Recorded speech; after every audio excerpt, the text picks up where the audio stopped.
예, 여러분 반갑습니다. 예, 이번 시간에는 여러분들과 함께 측정의 신뢰도에 대해서 같이 한번 살펴드리도록 하겠습니다. 자, 지난 시간에 측정에 대한 개념에 대해서 전반적으로 배우셨는데요. 자, 그럼 이번 시간에는 우리가 하고자 하는 측정이 어느 정도의 신뢰도를 가지고 있는지도 굉장히 중요하기 때문에 그 신뢰도의 개념부터 같이 한번 살펴드리도록 하겠습니다. 자, 먼저 개념부터 한번 살펴보도록 하겠습니다. 신뢰도라고 하면 사회과학 조사, 사회복지 조사에서 타당도와 함께 굉장히 중요한 개념으로 사용되어지는 것이 이 신뢰도가 되겠습니다. 자, 신뢰도라는 것은 측정 도구가 측정하고자 하는 현상을 일관되게 측정하는 능력을 신뢰도라고 이야기합니다. 자, 여러분들이 측정할 때는 자, 도구가 필요하죠. 여러분들이 측정할 때 실제적으로 사용하는 측정 도구, 다시 말해서 그 측도가 여러분들이 측정하고자 하는 대상의 속성을 항상 일관적으로 측정해낼 수 있느냐 하는 능력이 되겠죠. 그래서 만약에 여러분들이 사용하는 측정 도구가 신뢰도가 낮다라면 어떻습니까? 그 조사의 연구 결과는 뭡니까?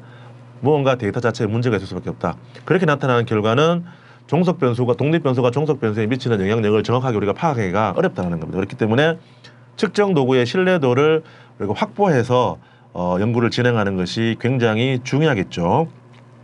자, 그래서 측정 도구를 동일한 응답자에게 반복해서 우리가 적용을 했을 때 항상 일관된 값이 나와야 되는 것. 그게 이제 그렇게 나왔을 때만이 이 측정 도구는 신뢰도가 있다 또는 신뢰도가 높다라고 이야기할 수가 있겠죠.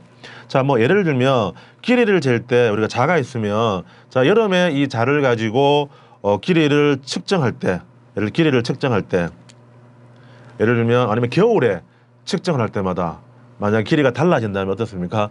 이 자는 측정 도구로서의 가치가 없다. 왜냐하면 대상의 속성을 자가 늘어나고 줄어들므로 인해 가지고 정확하게 측정해낼 수가 없기 때문에 그런 거죠. 자, 대표적으로 우리가 체중계가 있는데, 그죠?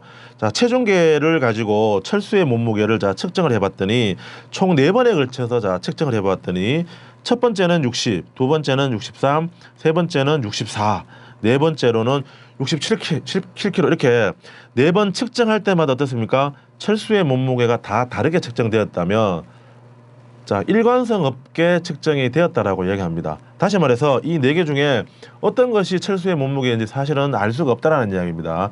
그래서 이러한 저울은 뭡니까? 신뢰도가 낮은 저울이다라고 이야기합니다. 그래서 신뢰도가 높은 저울이 되려면 자, 철수가 4번 측정할 때마다 결국은 같은 값들이 나와줘야 된다는 이야기입니다. 그죠?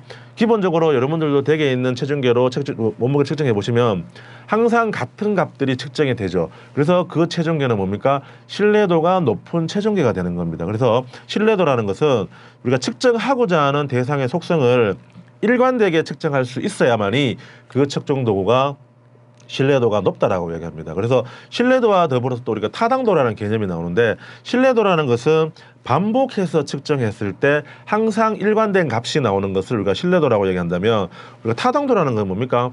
정확하게 그 대상의 속성을 잘 측정해낼 수 있어야 타당도가 있다라고 얘기하는데 뭐 예를 들면 체중계가 자, 4번 측정했을 때 동일한 값이 나왔기 때문에 이 체중계는 뭡니까? 신뢰도는 있다. 신뢰도는 높을 수 있다라고 얘기할 수 있지만 반대로 우리가 타당도에 대한 개념을 적용했다면 만약에 이 체중계가 고장이 났을 수 있죠. 그래서 우리가 철수의 몸무게는 측정된 값이 60kg가 아니라 만약에 63kg였다면 체중계 오차 때문에 뭡니까? 60, 60, 60, 60 나올 수 있게 되겠죠. 자, 이러한 관점의 모습 보면 이 체중계는 신뢰도는 높지만 어떻습니까? 철수의 몸무게인 63kg를 정확하게 측정해내지 못했기 때문에 어떻습니까? 타당도는 낮다라고 얘기합니다. 그죠? 그래서 신뢰도라는 것은 반복해서 그 어떤 대상들을 측정했을 때 동일한 값 또는 일관된 값이 나올 때 이 측정 도구의 신뢰도가 높다라고 얘기할 수 있는 것. 반대로 이제 뭐 타당도라는 것은 그 대상의 속성을 정확하게 측정해내는 것. 이게 이제 타당도라고 이해하시면 되겠습니다.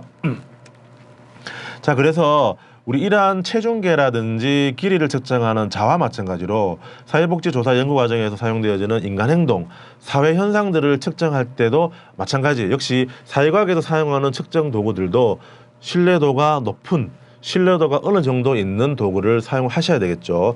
뭐 예를 들면 측정할 때마다 다른 결과가 나온다든지 같은 태도나